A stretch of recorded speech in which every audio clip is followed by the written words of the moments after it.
नमस्कार, आप देख रहे हैं प्रदेश का नंबर 1 और सबसे भरोसेमंद चैनल इंडिया न्यूज हरियाणा। यह है बड़ी बहस और मैं हूं आपके साथ मुकेश राजपूत। विधानसभा चुनाव से ठीक पहले प्रदेश के मुख्यमंत्री नायब सिंह सैनी ने घोषणाओं की झड़ी लगा दी है। मुख्यमंत्री नायब सिंह सैनी जहां पर जाते हैं, सौगातों की बौछार कर देते हैं। हाल ही में कई बड़े फैसले लिए गए, उन पर कैबिनेट की मोहर लगवाई गई। चाहे मसला एमएसपी का हो, चाहे अग्निवीर का या फिर आरक्षण का। गुरुवार को सैनी कैबिनेट ने कर्मचारियों और किसानों को लेकर भी कई बड़े फैसले किए। सरकार के इन फैसलों के बावजूद क्या कर्मचारी किसान खुश हैं या उनकी मिलीजुली प्रतिक्रिया मिल रही है, ये जानने की आज हम कोशिश करेंगे हरियाणा के बड़े नेताओं की जुबानी। क्योंकि जो विपक्ष है वो सरकार ये जितनी भी घोषणाएं कर रही हैं उनको जुमला करार दे रहा है। क्या है पूरा माजरा, देखिए बड़ी बहस की इस पहली बड़ी रिपोर्ट में। हरियाणा विधानसभा चुनाव की सियासी रणभेरी के बीच सभी दलों ने रैली, जनसभाओं के जरिए अपना अपना शक्ति प्रदर्शन दिखाना शुरू कर दिया है। हरियाणा की नायब सैनी सरकार के नेता भी चुनावों से ठीक पहले सूबे की जनता के बीच जाकर पार्टी के विकास कार्यों को जनता के सामने रखने में कोई कोर कसर नहीं छोड़ रहे हैं। मुख्यमंत्री नायब सिंह सैनी भी जनता के समक्ष पहुंचकर घोषणाओं का पिटारा खोलने में लगे हुए हैं। हरियाणा सरकार की बड़ी घोषणाएं। कच्चे कर्मचारियों के लिए सरकार की बड़ी घोषणा। कच्चे कर्मचारियों की सेवा को सुरक्षित करने का फैसला। किसान वर्ग के हित में 24 फसलों पर मिलेगा न्यूनतम समर्थन मूल्य। 133 करोड़ 55 लाख रुपए का आबियाना माफ। 46 लाख परिवारों को 500 रुपए में मिलेगा गैस सिलेंडर। महिला उद्यमियों को मिलेगा 5 लाख रुपए तक का ऋण। अग्निवीरों को मिलेगा राज्य सरकार की नौकरियों में 10% का आरक्षण। अन्य पिछड़ा वर्ग के लिए क्रीमी लेयर की सीमा को 6 लाख से बढ़ाकर 8 लाख किया। पंचायती राज संस्थाओं और नगर पालिकाओं में ओबीसी बी श्रेणी के लिए 5% कोटा दिया। लंबे समय से लंबित 7,471 टीजीटी की भर्ती को क्लियर कर युवाओं को रोजगार दिया। हरियाणा टीचर्स एलिजिबिलिटी टेस्ट को लाइफ टाइम के लिए वैलिड किया। बिना पर्ची बिना खर्ची के 1,40,000 युवाओं को मेरिट के आधार पर नौकरी दी। हैप्पी कार्ड योजना के जरिए 1,000 किलोमीटर तक फ्री यात्रा। करीब 22.89 लाख परिवारों को मिलेगा लाभ। लाल डोरी को खत्म कर प्रॉपर्टी पर मिलेगा मालिकाना हक। कर्मचारियों के हित में उनको सुरक्षित करने के लिए मंत्रिमंडल ने ये ऐतिहासिक फैसला आज लिया है कि मंत्रिमंडल के अनुबंधित जो हमारे कर्मचारी थे उनकी सेवाओं को सेवानिवृत्ति की तिथि तक सुरक्षित रखने की गारंटी देने का निर्णय ये और उन्हें अधिक सुविधाएं देने का निर्णय आज एक अध्यादेश के माध्यम से, एक्ट के माध्यम से कुल हरियाणा के अंदर 24 फसलें एमएसपी के ऊपर अब खरीदी जाएंगी।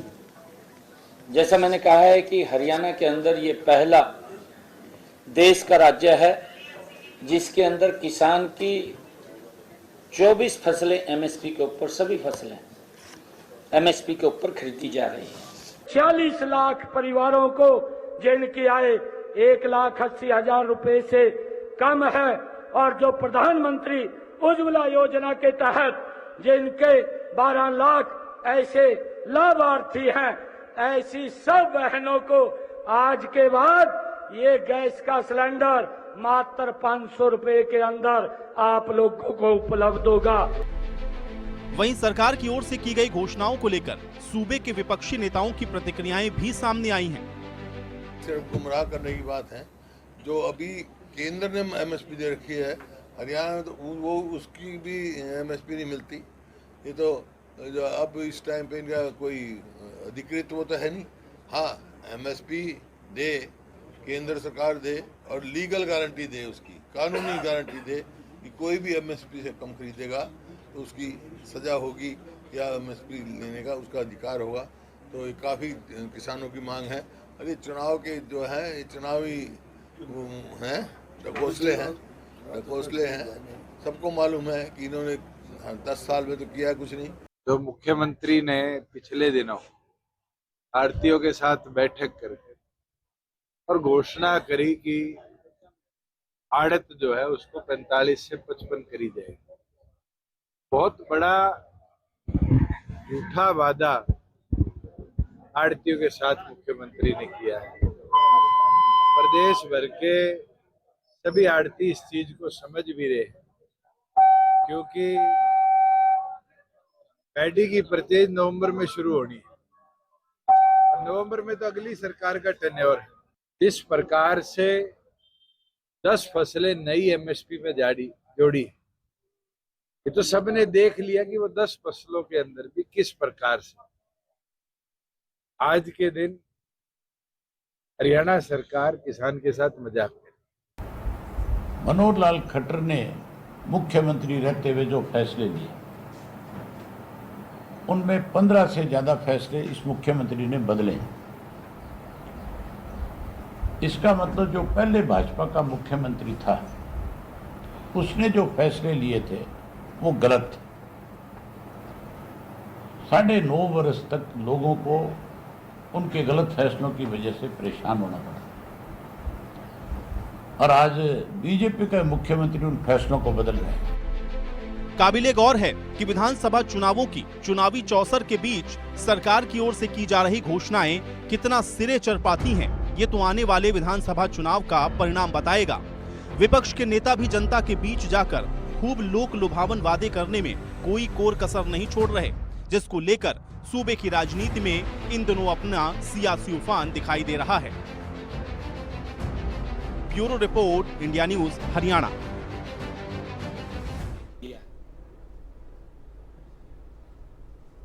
तो आज की ये जो बड़ी बहस है, इसको आज हम थोड़ा अलग तरीके से करेंगे। आज इसमें हम तमाम नेताओं को एक साथ नहीं बल्कि एक एक करके आपके समक्ष लेकर आ रहे हैं। शुरुआत कर रहे हैं कुलदीप शर्मा जी से। पूर्व विधानसभा के स्पीकर हैं और कांग्रेस के बड़े नेता हैं, किसी तारुफ के मोहताज नहीं हैं। आपका स्वागत है कुलदीप शर्मा जी। इंडिया न्यूज़ हरियाणा में इस बड़ी खबर में हम आपका स्वागत करते हैं।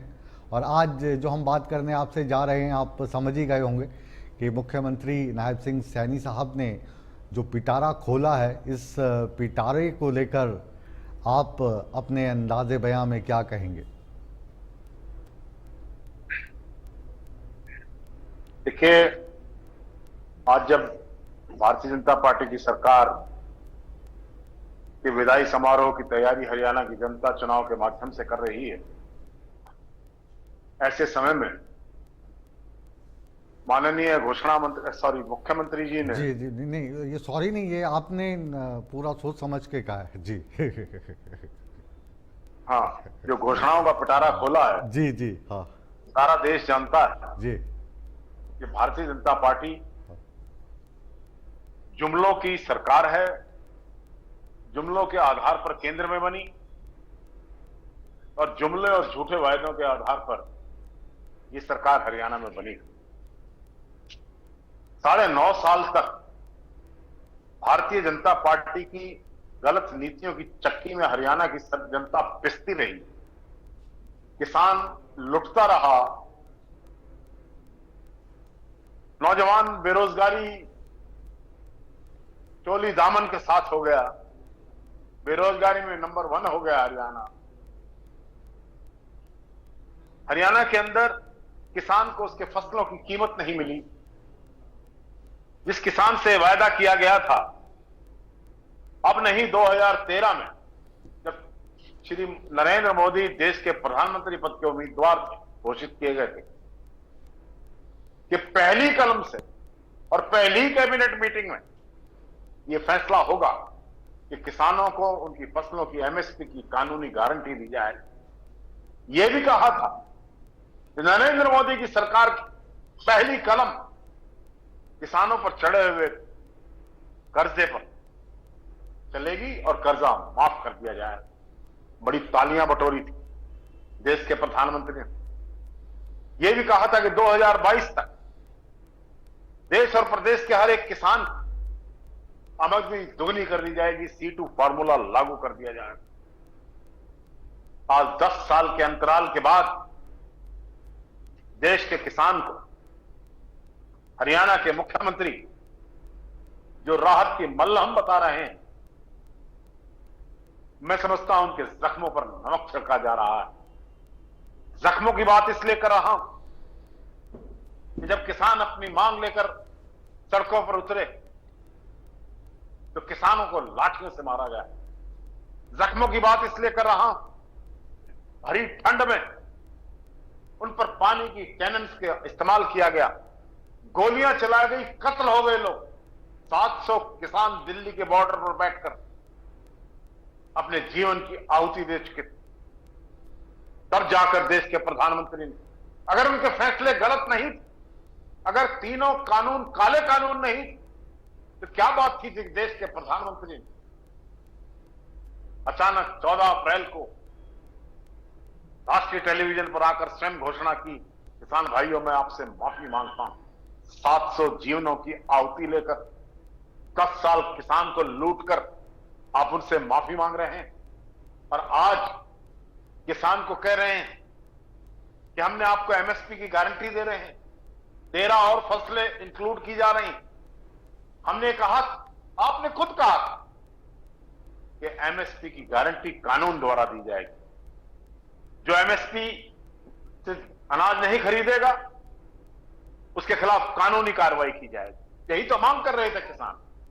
आज भी आपने जो एमएसपी गारंटी की बात की है, वो फसल आएगी अक्टूबर नवंबर में, तब तक आपका विदाई समारोह हो चुका होगा। जी इसलिए मैं कह रहा हूं शर्मा जी मात्र घोषणाएं, जी बीच में आपको रोक रहा हूं मात्र क्योंकि घोषणाएं हम आज किसानों की जेब से, जी आज हम किसानों की फोकस जेब करेंगे से हरियाणा पर। हरियाणा में विधानसभा चुनाव आने वाले हैं, जैसा आपने कहा कि फसल नवंबर में आएगी, चुनाव हमारे अक्टूबर में आ रहे हैं।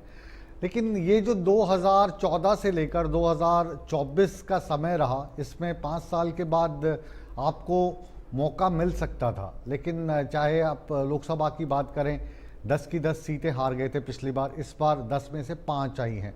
और उसकी हार की वजह जो हमारी समझ में आती है वो ये आती है कि कांग्रेस की जो गुटबाजी है वो बहुत चरम पे थी। अगर आपके पुराने डॉक्टर साहब अशोक तंवर हारते हैं, जब कांग्रेस में हुआ करते थे, अध्यक्ष हुआ करते थे, आपने बताया था कि अध्यक्ष तो हैं, डॉक्टर भी हैं, पर कांग्रेस का इलाज नहीं कर पाए थे, तो कुमारी शैलजा खुश हो जाया करती थी, चल अशोक तंवर हार गए। अशोक तंवर इसलिए खुश हैं कि चलो दीपेंद्र हुड्डा भी हार गए, ये हार गए तो ये खुश हैं। और अपने अपने गुट बनाकर अपना अपना प्रदर्शन करके अपनी शक्ति प्रदर्शन करने का कार्य करते रहे, और भारतीय जनता पार्टी फिर से न केवल लोकसभा में बल्कि हरियाणा में भी सत्ता में आ गई। इस बार कांग्रेस की पार्टी के हालात क्या हैं, और लोकसभा का जो ये रिजल्ट आया है, इसमें दोबारा से एनडीए की सरकार बनी है। पिछली बार बीजेपी की थी, एनडीए के साथ में थी, लेकिन इस बार एनडीए की है। तो कितना स्कोप आप देख पा रहे हैं हरियाणा के लिए कांग्रेस का? देखिए, भारतीय जनता पार्टी 2014 से 2019 तक सरकार बनी, और 2019 में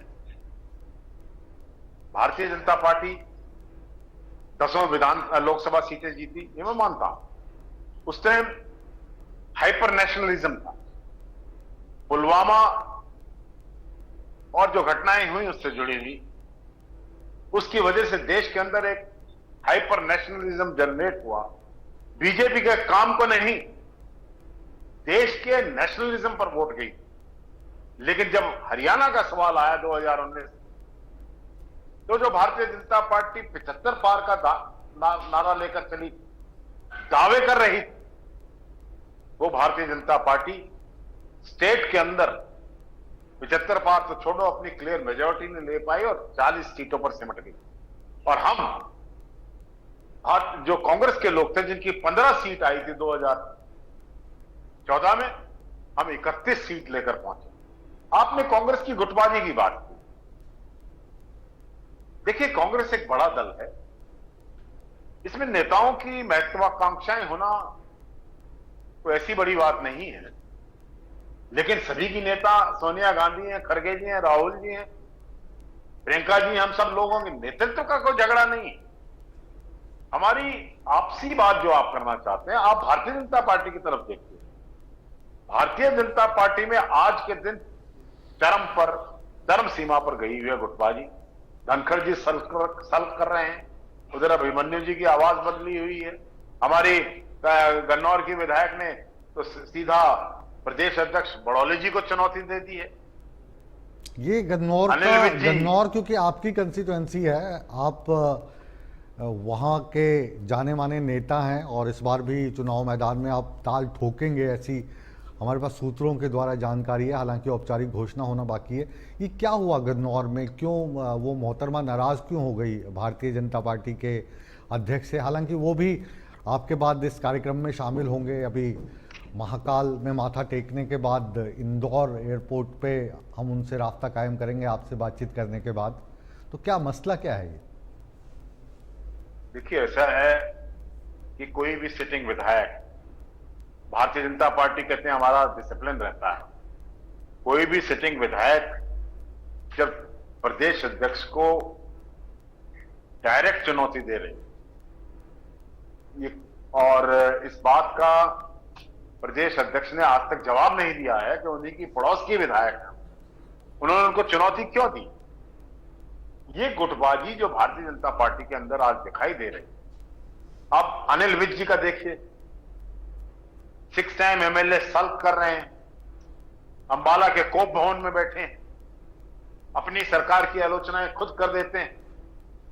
ऐसे ही अनेकों लोग हैं जो भारतीय जनता पार्टी के अंदर आज के दिन गुटबाजी दिखाई दे रही है, हर विधानसभा स्तर पर दिखाई दे रही है। उसकी चर्चा आपको करनी चाहिए। कांग्रेस एक संगठित दल है, कांग्रेस के अंदर किसी भी प्रकार की गुटबाजी नहीं है। ठीक है, मतभेद हुआ करते हैं अपने अपने तरीके से। सभी लोग ये प्रयास कर रहे हैं कि हम आने वाले 2024 के चुनाव को तिरंगे झंडे को हाथ में लेकर, हाथ के निशान को हाथ में लेकर हम इस चुनाव को जीते। हमारे बीच में कोई किसी प्रकार की गुटबाजी नहीं, और गुटबाजी अगर किसी में कहीं दिखाई भी दे रही है तो आज एक बात मैं आपको बता रहा हूं, हरियाणा की जनता के अंदर कोई गुटबाजी नहीं है। हरियाणा की जनता आज कांग्रेस को दोबारा सत्ता में लाने के लिए एक है और एक ही आवाज में कह रही है कि अगर हरियाणा प्रांत को अगर आगे कोई विकास के रास्ते पर दोबारा ले जा सकता है और भारतीय जनता पार्टी की अराजकता से कोई बचा सकता है तो वो कांग्रेस पार्टी है। हम तो लोगों का धन्यवाद करना चाहते हैं। जी, हम आपसे ये भी जानना चाहेंगे कि जो कांग्रेस की गुटबाजी है, खफा नेता एक दूसरे से रहते हैं, आप भी थोड़े थोड़े खफा दिखाई दिए पिछले दिनों में। हुड्डा साहब हाथ खींच के ला रहे थे, पंडित जी आपको कहीं नहीं जाने दूंगा, वो क्या माजरा था? वो भी दर्शक आपके मुंह से जानना चाहेंगे। देखिए, भारतीय जनता पार्टी अफवाह फैलाने में बड़ी माहिर पार्टी जी, और मैं समझता हूं कि अफवाह फैलाकर इन्होंने 2014-2019 की सरकारें बनाई। व्हाट्सएप इंडस्ट्री से इन्होंने अपना खेल चालू किया, यूट्यूबर्स से अपना खेल चालू किया। मैं विदेश में गया हुआ था, पीछे से श्रीमती किरण चौधरी भारतीय जनता पार्टी में क्रॉस ओवर कर गई। तो भारतीय जनता पार्टी के नेताओं द्वारा फैलाई गई अफवाह कि कुलदीप शर्मा भारतीय जनता पार्टी में जा रहे हैं, अंततः मुझे कहना पड़ा कि मैं जीवन में कोई भी बलिदान कर सकता हूं, लेकिन कांग्रेस पार्टी को छोड़ने की बात कभी जीवन में नहीं कर सकता। देखिए, चौधरी भूपेंद्र सिंह हुड्डा मेरे व्यक्तिगत मित्र हैं। राजनीति में चाणक्य पंडित को टिकट नहीं मिली थी, उससे मुझे निराशा थी। उस बात को कहने में मुझे आज कोई इतराज नहीं, लेकिन राजनीति में उतार चढ़ाव, नशेबो फराज चलते हैं। हम कांग्रेस के अंदर हैं।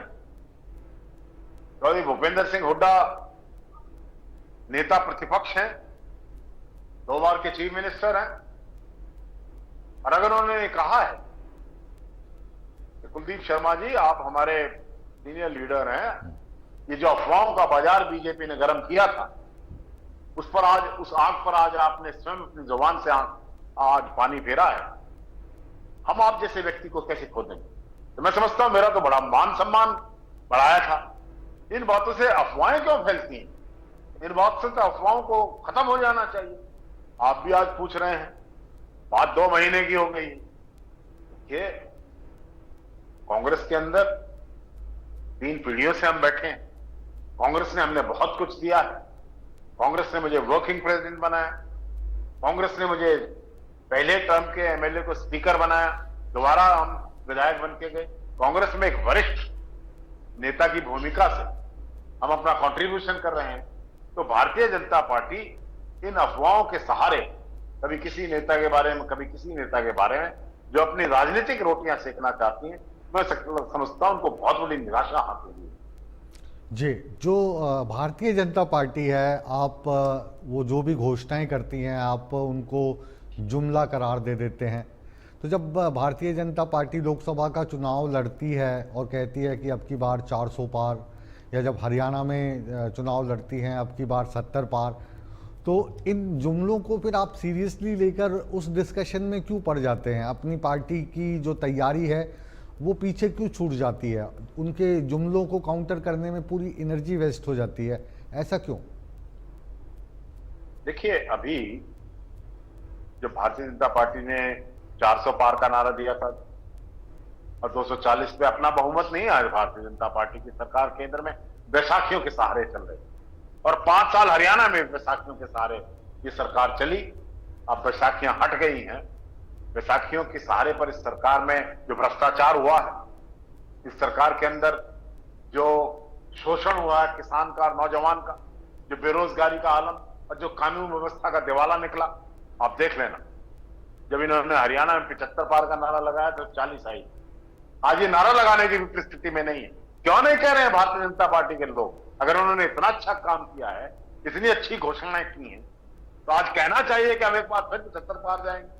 लोग इनका मजाक उड़ाएंगे, इन पर हंसेंगे और आप देखेंगे कि 20 का आंकड़ा भी भारतीय जनता पार्टी पार कर जाए तो बहुत बड़ा अचंभा होगा। जहां तक कांग्रेस की बात, हमने लोकसभा चुनाव एक होकर लड़ा और आप जानते हैं कि जो 10 सीटें हमने हारी और जिन 10 सीटों पर भारतीय जनता पार्टी अब भी दावा कर रही थी कि हम जीतेंगे, उनमें से 5 सीटें और 2 सीटें रोहतक और सिरसा 3-3 लाख के मार्जिन से हमने जीती। 5 सीटों पर हम वापस करें। हमारा voting percentage Bharatiya Janata party से ज्यादा है। हमारी number of seats one assembly जो है वो भारतीय जनता पार्टी से ज्यादा है। और हर प्रकार से अब जो लोकसभा का चुनाव कहीं ना कहीं मोदी का फैक्टर काम कर रहा था, मोदी जी का। लेकिन अब मोदी जी की भी नैया इनके हाथ से निकल गई। अब ये किसका सहारा लेने? अब ये झूठ का सहारा लेने, झूठी घोषणाएं करेंगे। क्या बात हो गई? अभी अभय चौटाला जी कह रहे हैं कि भारतीय जनता पार्टी को 9.5 साल रहे मुख्यमंत्री श्री मनोहर लाल खट्टर जी के हर जन विरोधी फैसले को आज पलटना पड़ रहा है। कब? जबकि चुनाव की घोषणा होने वाली। 2000 का बोनस दे रहे हैं किसान को और आपने किसान की जेब से डीजल की कीमत बढ़ा के पैसा नहीं निकाल लिया। जो दवाइयों का खर्चा होता है फसल में, उस पर जीएसटी लगा के उसकी कीमतें नहीं बढ़ा दी। आपने भावांतर भरपाई योजना के तहत किसानों को आपकी डिक्लेयर्ड वैल्यू से कम खरीद पर उनकी भरपाई करने का योजना, एक एक दाना खरीदने की बात की। कहां है वो दाना? किसान इन खेल को समझ गया है। हरियाणा का किसान चाहे वो किसी भी जाति से है, किसान की कोई जाति नहीं, सभी जातियों में किसान किसी भी हालत में भारतीय जनता पार्टी। चौधरी चरण सिंह जी कहा करते थे, वो देश के अंदर सर्वोच्च बड़े किसान नेता थे, कि भारतीय जनता पार्टी बड़े उद्योगपतियों, धनाढ्य लोगों की पार्टी है, कि कभी किसान हितैषी नहीं हो सकती। और आज भारतीय जनता पार्टी का चेहरा स्पष्ट रूप से सामने आ गया। जब इन्होंने फौज को एडोकिज्म में ले गए, अग्निवीर की, हरियाणा सबसे बड़ा कंट्रीब्यूटर है देश की सेनाओं के अंदर। हमारे 13,000 नौजवान पैरामिलिट्री और मिलिट्री फोर्सेस में जाते थे, तो संख्या घटकर 800 रह गई अग्निवीर के नाम पर। एडोकिज्म आ गया है।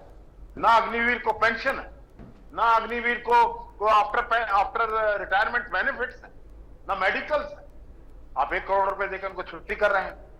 हमने स्पष्ट कहा है कि हम अग्निवीर योजना के खिलाफ हैं। हम देश के अंदर सीमाएं देखिए, बांग्लादेश में आपकी नीतियों से अशांति हो गई। चाइना हमारे बॉर्डर्स पर रोज खटखटा रहा है। श्रीलंका में सरकार का पलटा हो गया, इंडिया विरोधी और चाइना समर्थक सरकार बैठ गई। पाकिस्तान हमारी सरहदों पर हर वक्त घुसपैठिया कर रहा है, जम्मू और कश्मीर अशांत हो रहा है। ऐसे में हमें स्थायी सेना चाहिए, अग्निवीर नहीं चाहिए, हमें स्थायी वीर चाहिए जो देश के लिए सेवा के अंदर अर्पित करे। आपने एडोकिज्म आर्मी मिला दी, आपने एडोकिज्म सर्विसेज मिलाए। हरियाणा कौशल रोजगार निगम, आप कह रहे हैं 1,40,000 नौकरियां, अरे उसमें एडोकिज्म कितना था? Kaushal Rozgar Nigam, no pension, no medical, you are putting, आप नया नाम देके अब डीसी रेट पर लोगों को लगा रहे हैं। अब ये कह रहे हैं घोषणा में कि जब तक इनकी रिटायरमेंट होगी तब तक इनकी उसकी सुरक्षा दी जाएगी, इनकी नौकरी। आपने इन लोगों को परमानेंट क्यों नहीं लगाया? आपने हरियाणा के लोगों को धोखे में क्यों रखा? कि आपने कहा था कॉन्ट्रैक्ट बेसिस पर नौकरियां खत्म करें, आपने कहा था कॉन्ट्रैक्ट बेसिस के लगाए हुए लोगों को पक्का करें। अब जब आपकी सरकार जा रही है तो इस प्रकार की घोषणाएं चुनावी हार को देखकर बौखलाहट में। जी, इस पे मैं थोड़ा सा और आपसे तफसील से जानना चाहूंगा, क्योंकि जब भी हरियाणा की राजनीति को लेकर, विधानसभा को लेकर या लीगल मैटर आता है तो ऑनलाइन हो, टीवी पर हो, ऑफलाइन हो, तो उसमें मेरे सबसे फेवरेट इंसान कुलदीप शर्मा रहते हैं। ये जो मुख्यमंत्री जी ने कल घोषणा की है 1,20,000 कर्मचारियों को अब जॉब गारंटी दी जाएगी, तो ये जो गारंटी है इसमें क्या कोई खेल है या अब वो रिटायरमेंट तक इसका फायदा उठा सकते हैं? और रिटायरमेंट तक अगर रहेंगे तो जो कच्चे कर्मचारी हैं और पक्के कर्मचारी हैं उनमें फर्क क्या रहा? नहीं, दिस इज नाइव वॉश, कुछ नहीं होने वाला है। Adhocism will not work in Haryana. 2 lakh सरकारी नौकरियां खाली पड़ी, टीचर्स की जॉब खाली पड़ी, 5,000 स्कूल बंद हो गए बिकॉज आपने टीचर्स रिक्रूट नहीं किया, क्योंकि आपने professors, college lecturers, school lecturers recruit नहीं किए।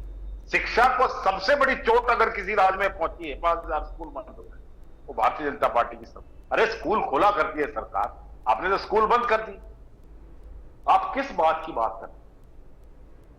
बेरोजगारी में जो सरकारी आंकड़े हैं देश के अंदर, सरकारी संस्थाओं के आंकड़े, उसमें हरियाणा बेरोजगारी में अंदर नंबर 1, जो नंबर 1 हरियाणा हुआ करता था कांग्रेस के समय, वो सरकार नंबर 1 हरियाणा को 14वें नंबर पर ले गई। हमने हरियाणा को सजाया था संस्थाओं से, हमने हरियाणा को सजाया था मेट्रो से, हमने हरियाणा को सजाया था यूनिवर्सिटी से, IIM से, NIFT से, नेशनल इंस्टीट्यूट ऑफ डिजाइन से, डिफेंस यूनिवर्सिटी से, सेंट्रल यूनिवर्सिटी, न जाने कितने सैनिक स्कूल से हम लेकर आए, न्यूक्लियर इंस्टीट्यूट लेकर आए, बाड़सा में एम्स लेकर आए। हमने क्या नहीं किया? ये बताएं। इन्होंने घोषणा की थी सरकार 9 साल पहले जी कि हम हर जिले में मेडिकल कॉलेज खोलेंगे। कौन से जिले का मेडिकल कॉलेज का इनॉग्रेशन कर दिया है इन्होंने कहा हर जगह यूनिवर्सिटी खोलेंगे।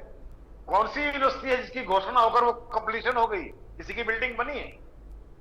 जो अब तक 9.5 साल से झूठ बोलते आ रहे थे, जनता की आंख में धूल झोंक रहे थे, अब जब वो पकड़े गए हैं, अब जनता जब जिनको भगाने के लिए तैयार है, तो झूठ का पिटारा खोलकर जुमले और घोषणा मंत्री बन चुके हैं मुख्यमंत्री जी। हर चीज की घोषणा। अब आप खुल के कह रहे हैं घोषणा मंत्री बन चुके हैं के बारे में कहना चाहता हूं जी शर्मा जी। मैंने कहा अब आप खुल के कह रहे हैं कि घोषणा मंत्री, अब आप नहीं कहेंगे, सॉरी गलती से निकल गया। मैं ये भी कहूंगा जी जी, मैं ये भी कहूंगा जी कि आज के दिन नायब सिंह सैनी जी हमारे इशारे पर काम कर रहे हैं।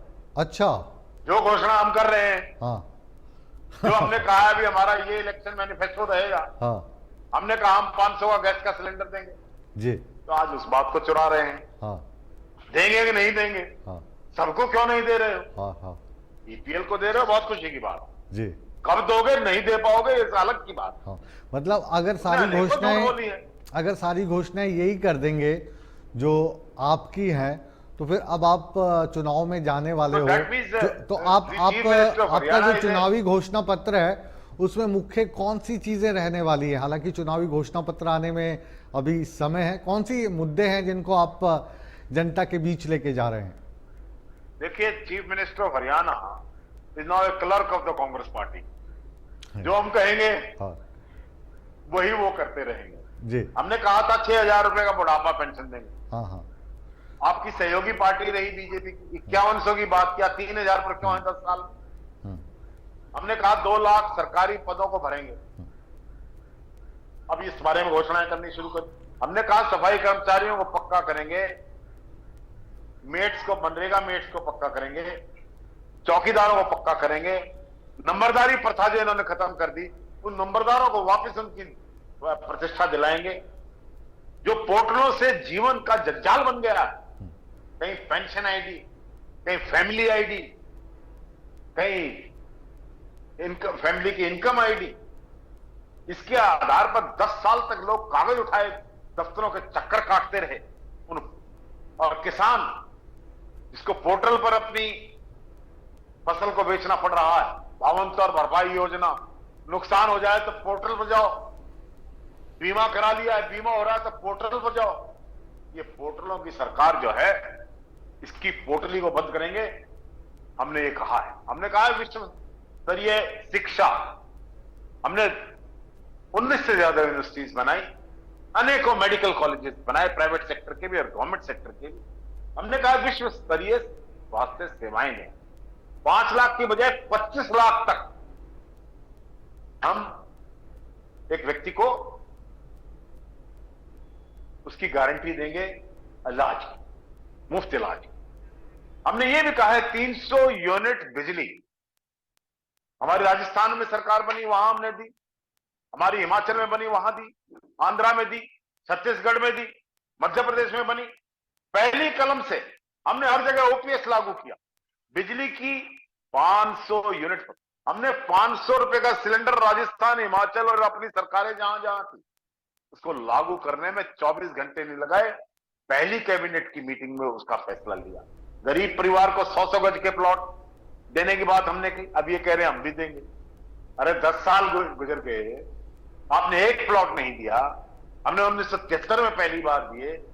2008 के अंदर कांग्रेस की सरकार के अंदर चौधरी भूपेंद्र सिंह हुड्डा की सरकार में योजना आई, इंदिरा आवास योजना, 3,82,000 प्लॉट दी। और हमने फिर घोषणा की, हमारी सरकार आ रही है हरियाणा में, गरीब भाइयों जो भी दोबारा सर्वे करा कर हम आपको 100 गज के प्लॉट देंगे। क्रीमी लेयर आपने घटा दी, 10 साल से आपने क्रीमी की लेयर घटाई, 6 लाख पर ले आए। अब आखिरी महीना का चुनाव का आप उसको 8 लाख पर ले जा रहे हैं। हमने कहा हम 10 लाख पर लेके जाए। That is the right layer. हमने हर गरीब का पीछे पीला राशन कार्ड इन्होंने छीन लिया। लोग पीला राशन कार्ड बनाने के लिए घूमते रहे, पोर्टलों पर जाते रहे, कभी आधार कार्ड लो, कभी ये लो, कागज ही पूरे नहीं। हम दोबारा पीले राशन कार्ड बनाएंगे, पुरानी पेंशन योजना को लागू करेंगे, 500 का गैस सिलेंडर सबको देंगे, 300 बिजली, ये जो घोषणाएं आप करने की बात कर रहे हैं या इन चीज़ों की बात कर रहे हैं, क्या जो हमारा हरियाणा राज्य है, आर्थिक आधार पर हम इतने सक्षम हैं? क्योंकि कोविड के दिनों में हमने देखा था कि जो राज्य सरकार है उसके पास 1 महीने के बाद दूसरे महीने की अगर तनख्वाह देनी हो तो उसके भी लाले पड़ जाते हैं। तो ये ओल्ड पेंशन और जो बाकी स्कीम्स की आप बात कर रहे हैं, अभी हिमाचल में भी हमारे दोस्त हैं सुखविंदर सिंह सुक्खू, आपके तो चेले हैं, उनकी सरकार बनी तो अब वो धीरे धीरे जो उन्होंने घोषणाएं की थी वो वापस लेनी पड़ रही है। हालांकि जयराम जो सरकार थी भाजपा की, उसने पानी के बिल माफ़ किए थे, अब उन्होंने 100 रुपये लगा दिए। बिजली माफ़ करने की बात की थी, उस पर लगा दिया। 1500 रुपये महिलाओं को पेंशन देने की बात कही थी। तो आर्थिक हालात ऐसे हैं कि चाहकर भी दे पाना काफ़ी मुश्किल नहीं हो जाता शर्मा जी? देखिए, आप समझ सकते हैं कि हिमाचल में पिछले साल हमारी सरकार आने के बाद, क्योंकि आप हिमाचल का उदाहरण दे रहे हैं, 10,000 करोड़ की तबाही हुई, सारी सड़कें टूट गई, सारा हिमाचल बाढ़ग्रस्त हो गया, बहुत बड़ी त्रासदी से लोगों को गुजरना पड़ा। हमारी सुक्खू सरकार ने, कांग्रेस की सरकार ने केंद्र से मदद मांगी तो मात्र 15 करोड़, 50 करोड़, 200 करोड़ रुपए हमें हिमाचल की सरकार को दी। हमारी सहायता करने की बजाय हिमाचल की सरकार और हिमाचल के लोगों का मजाक उड़ाया। हमने जो बातें की, जिन स्टेट्स में हमारी सरकार आई, उनमें हमने वो बातें पहले लागू की। राहुल गांधी एक ऐसे नेता हैं, जब वो कोई बात कहते हैं, ये इंश्योर्स कि वो पूरी हो। अब आप बताइए कि हरियाणा के अंदर व्यापार कैसे बढ़े, कैसे इंडस्ट्री आएगी? क्योंकि इंडस्ट्री के वो एक वातावरण चाहिए, शांति का, सुरक्षा का, कानून व्यवस्था का। जी, कानून व्यवस्था का तो जनाजा निकल गया है। कत्ल हो रहे हैं, बैंक लूट रहे हैं, बलात्कार हो रहे हैं। हरियाणा अपराध में बिहार से आगे निकल गया है। और आप देख रहे हैं व्यापारियों पर गोलियां दागी जा रही हैं, बैंक लूटे जा रहे हैं। जी, ये व्यापारी के अंदर बड़ा आक्रोश, रोज गोलियां चल रहे हैं। मतलब गैंगस्टर हरियाणा के अंदर आज हावी है। इन तमाम मुद्दों को लेकर आप चुनाव में उतरेंगे, हमारी एक शुभकामनाएं। बात और कहूंगा। जी बिल्कुल बिल्कुल। ओलंपिक का सीजन चल रहा है। जी, हमने नीति चलाई थी, पद लाओ पदक लाओ। हाँ। 750 से ऊपर लोगों को पद लाओ पदक लाओ की नीति पर काम करते हुए हमने नौकरियां दी, गस्टेड पोस्ट पर लेकर आए। जो ओलंपिक मेडल लाए उनको डीएसपी बनाया, किसी को एसडीएम बनाया, किसी को क्लास 1 ऑफिसर बनाया। खेल की प्रतिभाओं को हमने आगे बढ़ाया। हरियाणा आज भी 3 पदक अगर आए हैं तो वो हरियाणा के आए, क्योंकि हमारी नीतियों का परिणाम था। हम एक बार फिर से पहलवानों को सड़कों पर घसीट कर नहीं, महिला पहलवानों की बेइज्जती कर नहीं, बल्कि उनका सम्मान बढ़ाने के लिए, उनका सम्मान करने के लिए हमारी बेटी विनेश को डिस्क्वालीफाई कर दिया। बहुत दुख है, सारे देश का दुख है, हरियाणा के लोगों को दुख है। हमारी जवान और किसान और पहलवान और की संस्कृति, हमारा खेलों से बहुत प्यार, हमारा अपनी बेटियों से प्यार। बेटी बचाओ बेटी पढ़ाओ लगने वाले लोग 1 साल पहले विनेश फोगाट को सड़कों पर घसीट कर लाठियों से उस पर वार कर रहे थे। आज उसके प्रति प्रधानमंत्री जी के शब्दों को देखकर मुझे बड़ा अचंभा हो रहा है। अरे आपके माफिया लोगों ने पहलवानों के साथ जो किया उस समय तो आप बोले नहीं।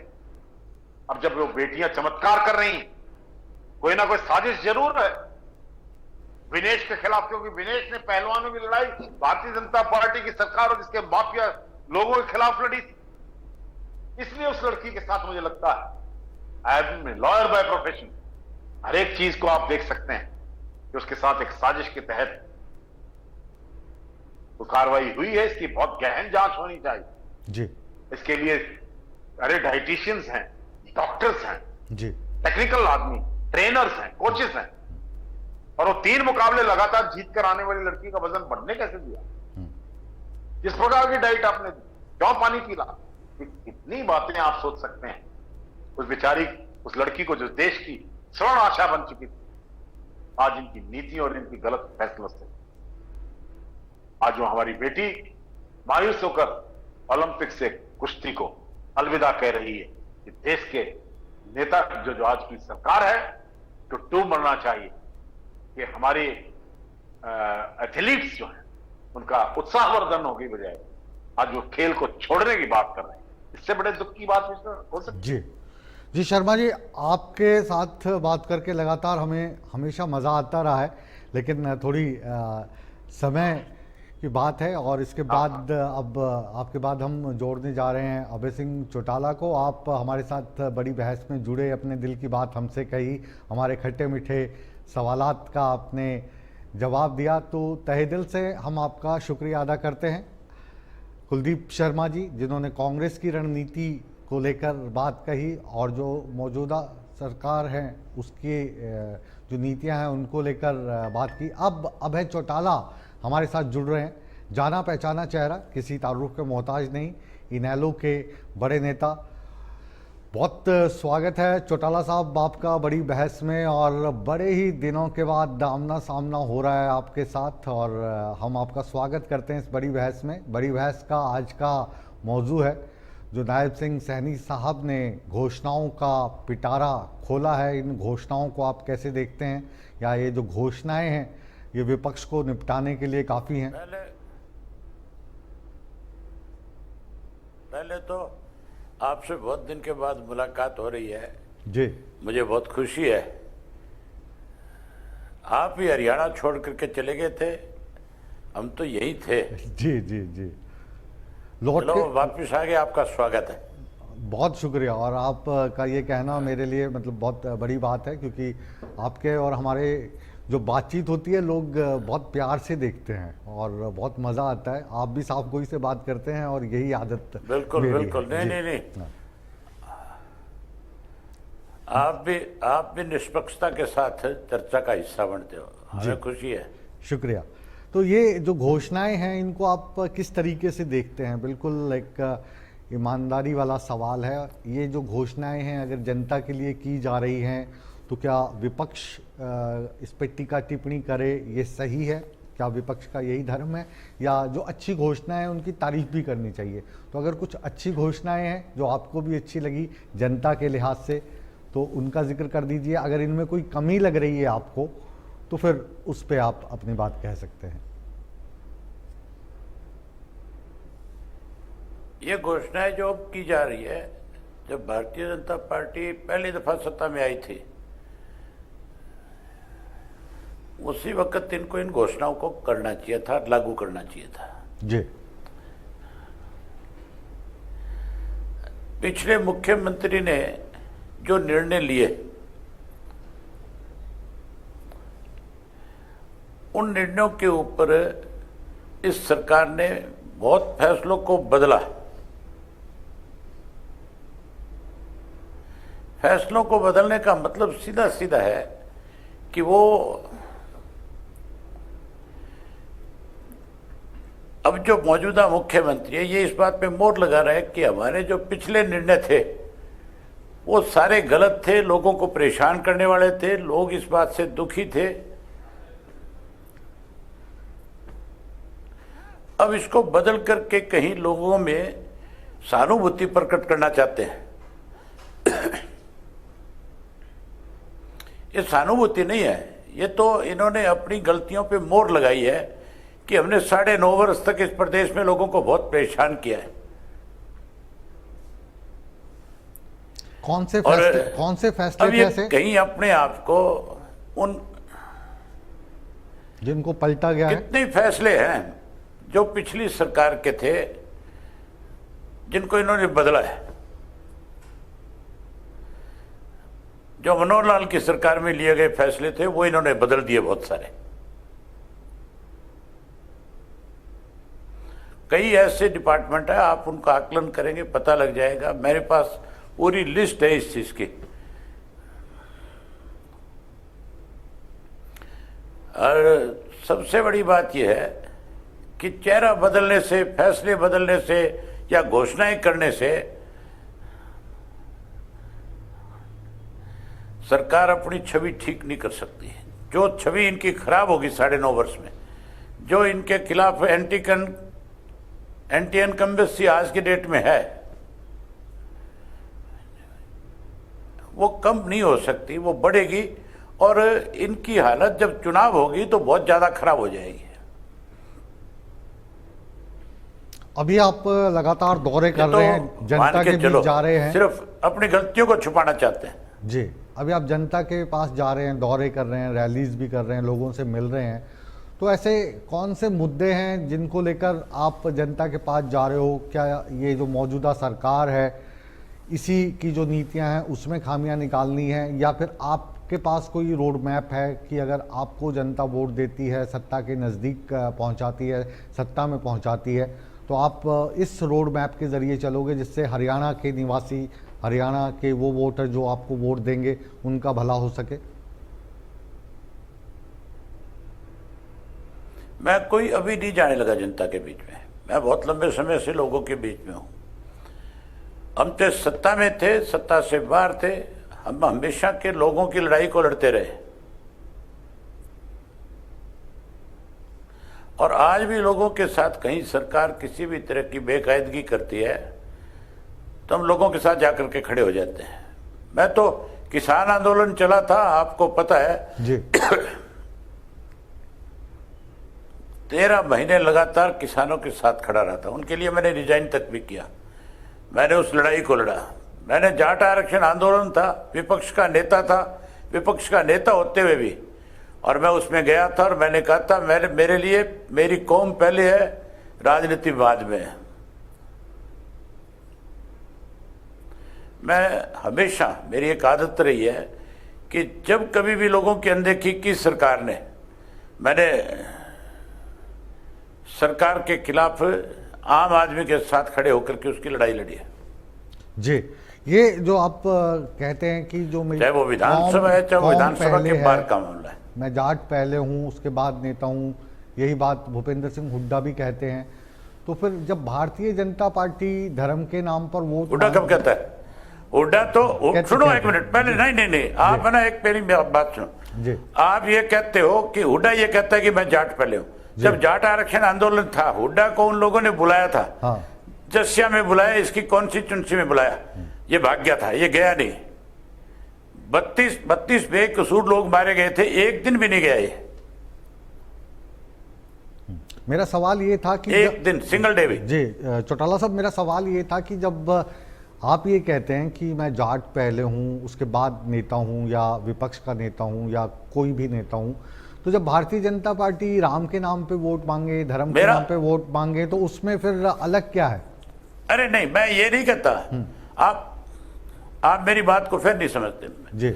मैं ये कहता हूं कि कोई सामाजिक तौर पे अगर जाट पे प्रहार करे सरकार, जाट को कमजोर करे, मेरी कौम को कमजोर करे, तो मैं उसके साथ जाकर के खड़ा हूंगा। हाँ। केवल जाट की बात नहीं है, हाँ। किसी भी कौम को कमजोर करने की कोशिश सरकार ने करी, मैं 36 जात के साथ लड़ाई में साथ रहा हूं। अब जो मैंने कभी भी 2024 एक बार का भी कभी जी, थोड़ा सा हमारी आवाज़ में आने जाने में थोड़ा गफलत हो रही है, इसके लिए माफ़ी चाहूँगा मैं। जो अब 2024 के अक्टूबर के चुनाव हैं, इन चुनावों को लेकर जो आपकी पार्टी है, इसकी क्या रणनीति है? क्योंकि जो पिछला विधानसभा चुनाव रहा है ये आपकी पार्टी के फेवर में नहीं रहा ज़्यादा, तो क्या उस चीज़ से उभर पाई है? कौन से मुद्दे हैं जिनको लेकर आप जा रहे हैं जनता के बीच? आज हमारा गठबंधन है भारतीय बहुजन समाज पार्टी के साथ जी, और हम दोनों गठबंधन में चुनाव लड़ेंगे। हमारे साथ और भी हरियाणा की छोटी छोटी पार्टियां आएंगी, और लोकसभा का चुनाव जो होता है उसके मुद्दे और होते हैं, वो राष्ट्रीय मुद्दों पे लड़ा जाता है। ये जो चुनाव है ये स्थानीय मुद्दों का है, ये प्रदेश की लड़ाई है, इसमें लोग हमारा साथ देंगे और आप निश्चिंत रहो। मैं आपके साथ 1 to 1 आकर के बैठ करके एक इंटरव्यू करूंगा, उसमें सारी बातें करूंगा। आज तो आवाज भी आपकी सही से नहीं आ रही, मैं समझ ना मेरी आवाज कोई ठीक ढंग से आपके पहुंच पा रही हो। जी, मैं समझ पा रहा हूँ जो आप के और हमारे बीच में ये कम्युनिकेशन में दिक्कत आ रही है। अदरवाइज आप रुक के नहीं बोलते हैं कभी भी, तो ये मैं समझ पा रहा हूँ। आपके कान में आवाज़ वापस तो नहीं जा रही है? आपकी आवाज़ वापस तो नहीं जा रही है? गूंज रही है, गूंज रही है। तो जो चौटाला साहब का आवाज़ जो जा रही है उसको थोड़ा फोल्ड बैक को कम कीजिए ताकि कंफर्टेबली बात कर सकें। अब बताइएगा अगर आवाज़ ज़्यादा जा रही हो तो हम उसको फिर से कम करवाएंगे। अभी ये जो गठबंधन की सरकार रही, फिर अब ये गठबंधन जो है टूट चुका है, अलग हो चुका है। गठबंधन में आप ही के परिवार की पार्टी है, आप ही से अलग हुई पार्टी है, तो उसका आपको लाभ मिलेगा इस बार? मैं बीते दिनों की बात नहीं करता, मैं आज ये मान के चलो हालात हमारे पक्ष में है। मैं चाहता हूँ आपके साथ तो मेरी बात सीधे तौर पे आमने सामने बैठ करके हो, तो वो लोगों को और ज्यादा बढ़िया मैसेज है। जी, चलिए, समझ पा रहे हैं आज थोड़ा बातचीत में दिक्कत आ रही है कम्युनिकेशन। मैं आ रहा हूँ 12-13 तारीख में चंडीगढ़ में आकर के आपसे मिलता हूँ। अब मैं दिल्ली में हूँ, दिल्ली में इंडिया न्यूज का जो हमारा दफ्तर है दिल्ली में है, हेड ऑफिस, तो दिल्ली आएंगे। कोई नहीं, दिल्ली मिल लेंगे, दिल्ली कौन सी दूर है। ठीक है, तो दिल्ली गुरुग्राम जहाँ कहेंगे वहाँ मिलेंगे आपसे। बहुत बहुत शुक्रिया, आप बड़ी बहस में हमारे साथ जुड़े और अपनी दिल की बातें कही, और जल्द आपसे फिर मुलाकात होगी और एक बड़ा लंबा इंटरव्यू हम इंडिया न्यूज़ दर्शकों को दिखाएंगे। एक रिपोर्ट के ज़रिए हमने ये दिखाने की कोशिश की कि लगातार जो नायब सिंह सैनी की सरकार है वो घोषणाएं कर रही हैं, उन घोषणाओं को लेकर जो विरोधी पार्टियां हैं वो उसे जुमला करार दे रही हैं। तो इस रिपोर्ट को हम बड़ी बहस में आपके समक्ष रखने जा रहे हैं, ज़रा ध्यान से देखिएगा। हरियाणा विधानसभा चुनाव की सियासी रणभेरी के बीच सभी दलों ने रैली, जनसभाओं के जरिए अपना अपना शक्ति प्रदर्शन दिखाना शुरू कर दिया है। हरियाणा की नायब सैनी सरकार के नेता भी चुनावों से ठीक पहले सूबे की जनता के बीच जाकर पार्टी के विकास कार्यों को जनता के सामने रखने में कोई कोर कसर नहीं छोड़ रहे हैं। मुख्यमंत्री नायब सिंह सैनी भी जनता के समक्ष पहुंचकर घोषणाओं का पिटारा खोलने में लगे हुए हैं। हरियाणा सरकार की बड़ी घोषणाएं। कच्चे कर्मचारियों के लिए सरकार की बड़ी घोषणा। कच्चे कर्मचारियों की सेवा को सुरक्षित करने का फैसला। किसान वर्ग के हित में 24 फसलों पर मिलेगा न्यूनतम समर्थन मूल्य। 133 करोड़ 55 लाख रुपए का आबियाना माफ। 46 लाख परिवारों को 500 रुपए में मिलेगा गैस सिलेंडर। महिला उद्यमियों को मिलेगा 5 लाख रुपए तक का ऋण। अग्निवीरों को मिलेगा राज्य सरकार की नौकरियों में 10% का आरक्षण। अन्य पिछड़ा वर्ग के लिए क्रीमी लेयर की सीमा को 6 लाख से बढ़ाकर 8 लाख किया। पंचायती राज संस्थाओं और नगर पालिकाओं में ओबीसी बी श्रेणी के लिए 5% कोटा दिया। लंबे समय से लंबित 7,471 टीजीटी की भर्ती को क्लियर कर युवाओं को रोजगार दिया। हरियाणा टीचर्स एलिजिबिलिटी टेस्ट को लाइफ टाइम के लिए वैलिड किया। बिना पर्ची बिना खर्ची के 1,40,000 युवाओं को मेरिट के आधार पर नौकरी दी। हैप्पी कार्ड योजना के जरिए 1,000 किलोमीटर तक फ्री यात्रा। करीब 22.89 लाख परिवारों को मिलेगा लाभ। लाल डोरी को खत्म कर प्रॉपर्टी पर मिलेगा मालिकाना हक। कर्मचारियों के हित में उनको सुरक्षित करने के लिए मंत्रिमंडल ने ये ऐतिहासिक फैसला आज लिया है कि मंत्रिमंडल के अनुबंधित जो हमारे कर्मचारी थे उनकी सेवाओं को सेवानिवृत्ति की तिथि तक सुरक्षित रखने की गारंटी देने का निर्णय ये और उन्हें अधिक सुविधाएं देने का निर्णय आज एक अध्यादेश के माध्यम से, एक्ट के माध्यम से कुल हरियाणा के अंदर 24 फसलें एमएसपी के ऊपर अब खरीदी जाएंगी। जैसा मैंने कहा है कि हरियाणा के अंदर ये पहला देश का राज्य है जिसके अंदर किसान की 24 फसलें एमएसपी के ऊपर, सभी फसलें एमएसपी के ऊपर खरीदी जा रही है। 46 लाख परिवारों को जिनकी आय 1,80,000 रुपए से कम है और जो प्रधानमंत्री उज्ज्वला योजना के तहत जिनके 12 लाख ऐसे लाभार्थी हैं, ऐसी सब बहनों को आज के बाद ये गैस का सिलेंडर मात्र 500 रुपए के अंदर आप लोगों को उपलब्ध होगा। वहीं सरकार की ओर से की गई घोषणाओं को लेकर सूबे के विपक्षी नेताओं की प्रतिक्रियाएं भी सामने आई हैं। सिर्फ गुमराह करने की बात है। जो अभी केंद्र ने एमएसपी दे रखी है, हरियाणा में तो वो उसकी भी एमएसपी नहीं मिलती। ये तो जो अब इस टाइम पे इनका कोई अधिकृत वो तो है नहीं। हाँ, एमएसपी दे, केंद्र सरकार दे और लीगल गारंटी दे, उसकी कानूनी गारंटी दे कि कोई भी एमएसपी से कम खरीदेगा तो उसकी सजा होगी या एमएसपी लेने का उसका अधिकार होगा। तो ये काफ़ी किसानों की मांग है। अरे चुनाव के जो है ये चुनावी हैं, ढकोसले हैं।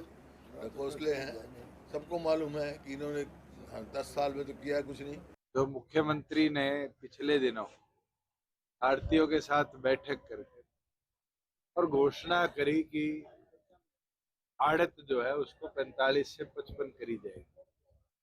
बहुत बड़ा झूठा वादा आड़तियों के साथ मुख्यमंत्री ने किया है।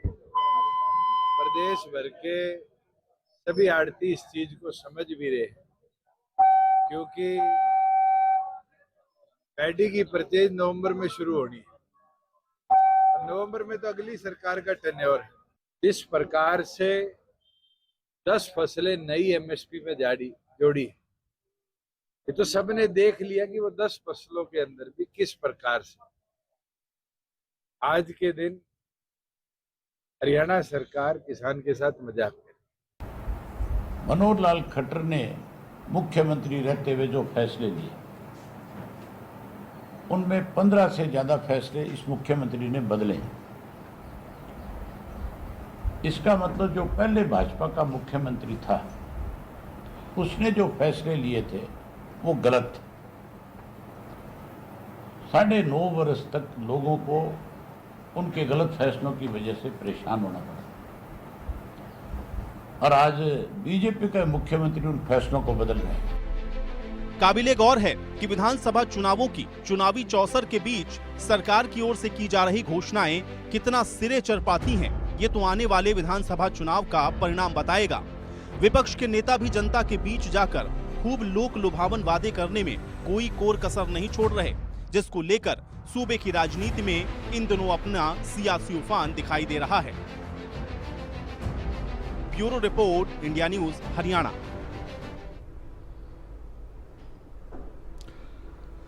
तो बिग न्यूज़ की ये जो बड़ी रिपोर्ट थी, बड़ी बहस की, इसके ज़रिए एक बार फिर से हमने अपने दर्शकों को रूबरू कराया कि ये जो आज की बड़ी बहस है इसका माजरा क्या है। और अब हमारे साथ जुड़ रहे हैं दिग्विजय चौटाला। आप भी किसी परिचय का मोहताज नहीं हैं, बड़े नेता हैं, स्टूडेंट नेता हैं और जेजेपी के आप राष्ट्रीय महासचिव हैं। बहुत बहुत स्वागत है दिग्विजय जी आपका। और काफ़ी अरसे के बाद हमने आज आपको इंडिया न्यूज़ में लेकर आए हैं और हम जानते हैं बहुत व्यस्त हैं आजकल, आप पूरे दिन लगे रहते हैं। तो अभी कहाँ, डबवाली से आ रहे हैं या डबवाली में ही हैं?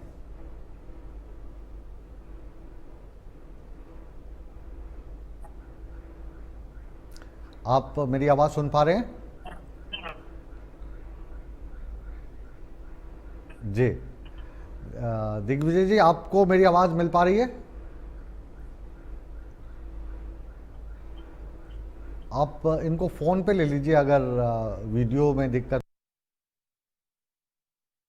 चौटाला भी हमारे साथ जुड़ेंगे और भारतीय जनता पार्टी के प्रदेश अध्यक्ष, वो भी इस वक्त दौरे पर हैं, उन्होंने भी हमसे जुड़ने का वादा किया है। मोहन लाल वडोली साहब इस वक्त, हम आपको उनकी ताज़ा लोकेशन भी दे देते हैं। वो उज्जैन महाकाल में नागपंचमी के अवसर पर माथा टेकने के बाद अब इंदौर एयरपोर्ट की तरफ बढ़ रहे हैं और उम्मीद कर रहे हैं कि वो भी जल्दी हमारे साथ जुड़ेंगे।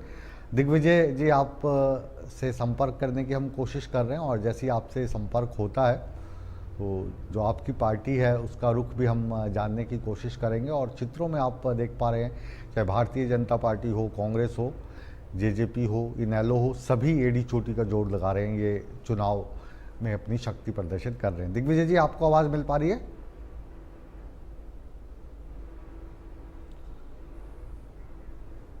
आप दिग्विजय जी को फ़ोन पे ले लीजिएगा, इसमें कुछ वीडियो में दिक्कत आ रही है।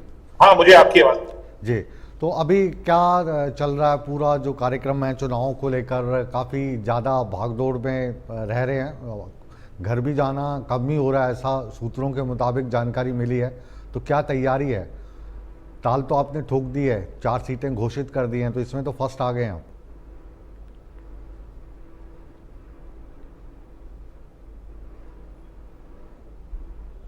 चौधरी देवीलाल जी के सिपाही बैरक में कभी नहीं जाते थे और लोगों का अपार स्नेह और जो 4-4.25 वर्षों में कार्य दुष्यंत चौटाला जी ने रहकर के किए कार्य को जन जन तक पहुंचाना और फिर पार्टी के प्रति जो लोगों का जुड़ाव है उसको और कैसे मजबूत किया जाए और पार्टी को क्षेत्र में कैसे मजबूत किया जाए, इसकी जिम्मेवारी के लिए दिन रात हम जी। अभी 4 सीट्स आपने घोषित कर दी हैं, बाकी जो सीट्स हैं उनको लेकर पार्टी की क्या रणनीति है? 90 सीटों में जो आपकी पार्टी है वही खड़े होंगे या गठबंधन होगा? क्योंकि जो बहुजन समाज पार्टी है उन्होंने तो अब आपसे गठबंधन तोड़ दिया है, इनेलो के साथ उनका गठबंधन हो गया है। तो आने वाले समय में क्या माने कि जो जजपा है ये 90 की 90 सीटों पर चुनाव लड़ने जा रही है या गठबंधन की संभावनाएं आप तलाश रहे हैं? सर, आप राजनीति को बहुत बारीकी से जानते हैं, बहुत सीनियर जर्नलिस्ट हैं। संभावनाएं राजनीति के अंदर एक पहलू है और वो सदैव खुला रहता है। समान विचार के लोग समय समय पर एक साथ आते हैं, चले जाते हैं और हमारा पहले भी गठबंधन ऐसे कुछ विचार के लोगों के साथ हुआ और भविष्य के अंदर भी ऐसी संभावनाएं खुली हुई। जी, अभी जो है, अभी आप जब जाते हैं जनता के पास, भारतीय जनता पार्टी के खिलाफ आपने चुनाव लड़ा था, फिर भारतीय जनता पार्टी के साथ गठबंधन कर लिया, तो इसको लेकर जो आपके चाहने वाले हैं, जो आपकी पार्टी के चाहने वाले हैं, क्या आप आपसे थोड़ा खफा हैं?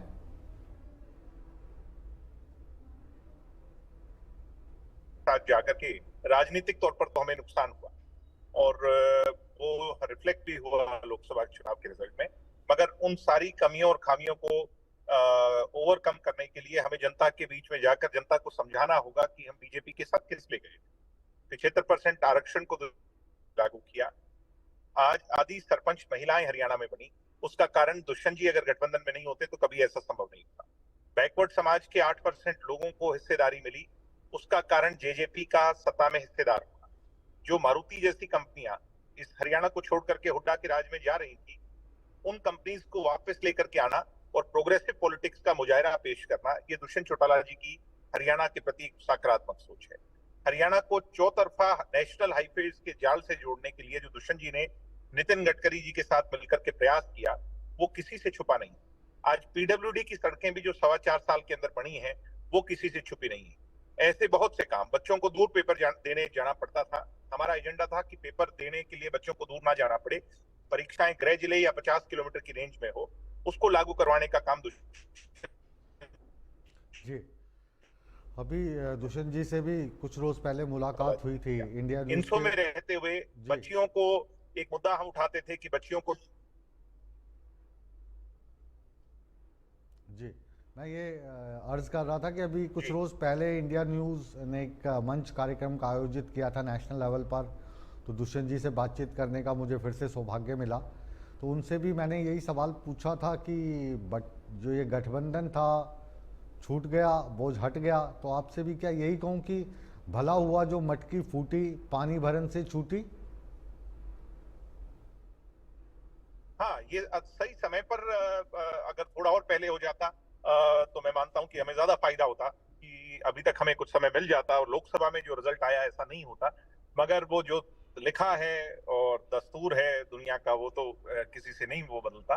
तो मगर जो भी हुआ अच्छा हुआ और जो भी होगा अच्छा होगा। हम तो इस सोच के लोग हैं, हम काम करने के लिए सत्ता के हिस्सेदार बने थे और भविष्य के अंदर काम करते रहेंगे। मैं तो सदैव एक बात का पक्षधर हूं, सत्ता में हो या ना हो, हम तो विपक्ष में रह करके भी लोगों के काम करवाते हैं। मुझे कल ही कोई कह रहा था कि दिवाली के अंदर आपके विरोधी कहते हैं कि जो एमएलए हैं कांग्रेस के हैं उनके काम नहीं होते हैं, जो मेरे चाचा बीजेपी में हैं वो कहते हैं भाई मेरी सरकार मेरी नहीं सुनती है।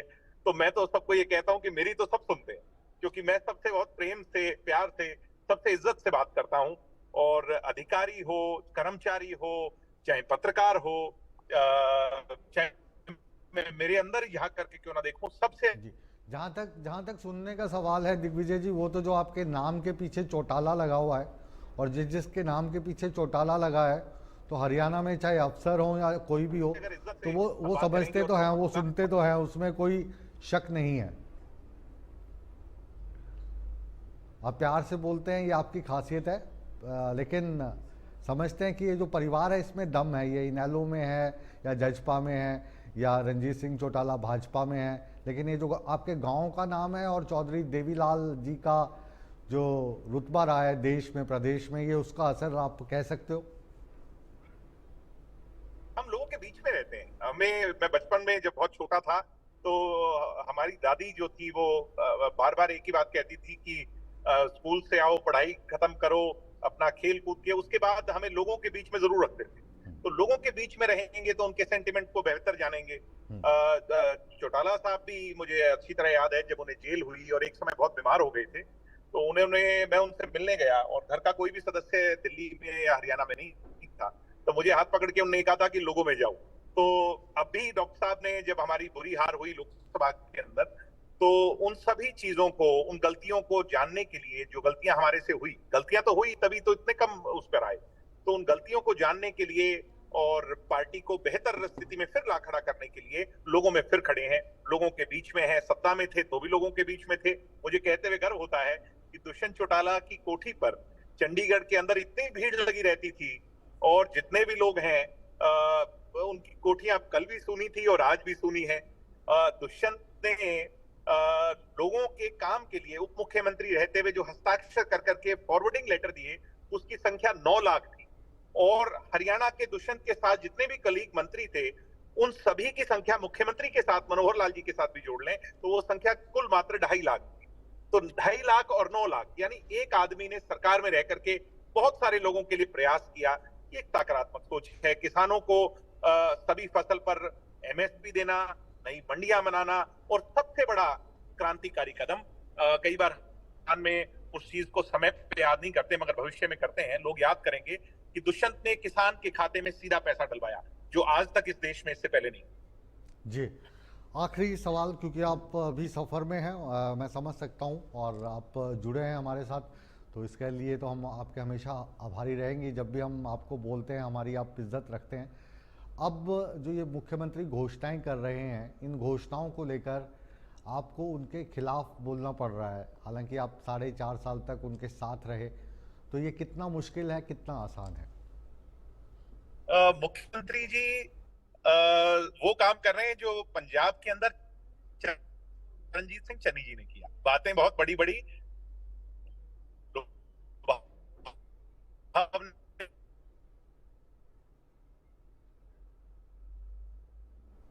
जी जी, आवाज़ ब्रेक हो रही है, लेकिन इरादे बुलंद हैं। हाँ जी, मैं समझ पा रहा हूँ, और दिग्विजय जी, आपसे भी हम यही वादा लेना चाहेंगे कि जल्दी मिलते हैं, हमारे स्टूडियो आइए, इत्मीनान से बात करेंगे और लंबी चौड़ी बात करेंगे। आज क्योंकि ऑडियो में थोड़ी प्रॉब्लम हो रही है, सिग्नल में दिक्कत हो रही है, तो आपका हम शुक्रिया अदा करेंगे, बहुत बहुत शुक्रिया, क्योंकि सिग्नल की डिस्टर्बेंस की वजह से हम आपकी जो बातचीत को ज़्यादा आगे नहीं बढ़ा पा रहे हैं। और अब बड़ी बहस में हमारे साथ जुड़ रहे हैं भारतीय जनता पार्टी के हरियाणा के प्रदेश अध्यक्ष मोहन लाल बडोली जी। बहुत बहुत स्वागत है आपका। आप महाकाल का दर्शन कर रहे थे, और इस दर्शन करने के दौरान हमारे साथ इस बड़ी बहस में जुड़े कुलदीप शर्मा जी, पूर्व विधानसभा स्पीकर, कांग्रेस के बड़े नेता, फिर हमारे साथ अभय चौटाला जुड़े, अभी दिग्विजय चौटाला थे। तो आपको अंदाज़ा लग ही गया होगा कि किस तरीके से जो भारतीय जनता पार्टी घोषणाएं कर रही हैं, उनको वो जुमला बताने की कोशिश करते रहे। आप भी अभी सफ़र कर रहे हैं, इस सफ़र के दौरान और ये जो अध्यक्ष बनने के बाद का जो सफ़र है, उसको आप किस तरीके से देखते हैं, और इन घोषणाओं के माध्यम से क्या आपकी अध्यक्षता में भारतीय जनता पार्टी को तीसरी बार सत्ता मिल पाएगी? मुकेश राजपूत जी, आपके चैनल के दर्शकों को नमस्कार। आज नाग पंचमी का शुभ दिन है, सबको बहुत बहुत बधाई, शुभकामना। और जो बात आपने की है और सभी नेताओं के आपने नाम गिनाए जो इस डिबेट में जुड़े, नायब सैनी जी हरियाणा प्रदेश के मुख्यमंत्री बने, तुरंत आचार संहिता लगी, और आचार संहिता जैसे ही 6 तारीख को हटी, तुरंत जो गरीब कल्याण की योजनाओं की शुरुआत उन्होंने की, और हैप्पी स्कीम जो गरीब आदमियों के लिए 1000 किलोमीटर की मुफ्त यात्रा, और उसको लागू किया। घोषणा नहीं की, घोषणा के साथ साथ इम्प्लीमेंट करने का काम किया जी। इसी प्रकार से जितनी भी जन कल्याण की योजनाएं माननीय मुख्यमंत्री नायब सिंह सैनी जी ने जो घोषणाएं की, तुरंत मंत्रिमंडल की बैठक बुला के नोटिफिकेशन जारी करवा के उन सुविधाओं को देने का काम किया है, उनको धरातल पर उतारने का काम किया है। हरियाणा प्रदेश की जनता को वो सब जो घोषणाएं हुई हैं वो हक उनको मिले, और चाहे नौकरी देने की बात हो, चाहे किसानों के जितनी भी स्कीमें हमने किसान के लिए लागू की हैं, बिजली के बारे में हो, आबियाना बिल माफी का मामला हो, और जो भी काम आज हरियाणा प्रदेश की जनता, चाहे कर्मचारी हो, चाहे व्यापारी हो, महिला हो, युवा हो, हर वर्ग की जिस प्रकार से सुनवाई माननीय मुख्यमंत्री नायब सिंह सैनी जी ने की है, हरियाणा के इतिहास में बहुत सारे मुख्यमंत्री हरियाणा प्रदेश की जनता ने देखे हैं, लेकिन आज हरियाणा की जन जन की आवाज नायब सिंह सैनी जो बन चुके हैं, वो जनता की बात को सुनते भी हैं, समझते भी हैं और उसको लागू भी करते हैं। जी इसको भडोली सबसे साहब लगातार क्योंकि आप आज सफ़र कर रहे हैं तो आज हम आपको ज़्यादा तकलीफ नहीं देंगे और आपसे भी एक बड़ा इंटरव्यू हम प्लान करते हैं, आपको स्टूडियो में बुलाते हैं और आपकी तमाम बातों से दर्शकों को रूबरू करवाते हैं। आज आप हमारे साथ जुड़े और महाकाल के आपने दर्शन किए हैं, महाकाल की कृपा आप पर बनी रहे और आप जब दिल्ली आएँ तो हमारे स्टूडियो ज़रूर आएँ और एक बड़ी बातचीत हम आपके साथ करेंगे। बहुत बहुत शुक्रिया आपका हमारे साथ जुड़ने के लिए। तो बड़ी बहस में आज हमने कोशिश की कि जो तमाम विपक्षी पार्टियां हैं, कांग्रेस उनमें सबसे बड़ी है, उनका पक्ष हमने रखा कुलदीप शर्मा जी के ज़रिए। इनेलो का पक्ष रखने के लिए इनेलो के सबसे बड़े नेता अभय चौटाला हमारे साथ थे। जेजेपी का पक्ष रखने के लिए उनके राष्ट्रीय महासचिव दिग्विजय चौटाला हमारे साथ थे। भारतीय जनता पार्टी का पक्ष रखने के लिए खुद भारतीय जनता पार्टी के अध्यक्ष बड़ी बहस में जुड़े। तो ये तमाम कोशिश इसलिए थी कि जनता क्या सोच रही है, विपक्षी पार्टियां क्या सोच रही हैं और सत्तारूढ़ जो पार्टी है वो अपनी उपलब्धियों को गिनाकर किस तरीके से आपके दिल में घर करना चाहती है। बहरहाल बड़ी बहस को अब यहीं पर विराम देने का समय आ गया है, लेकिन आप कहीं मत जाइए, बने रहिए हमारे साथ क्योंकि बड़ी बहस के बाद भी इंडिया न्यूज़ हरियाणा पर खबरों का सिलसिला लगातार जारी है। बने रहें हमारे साथ।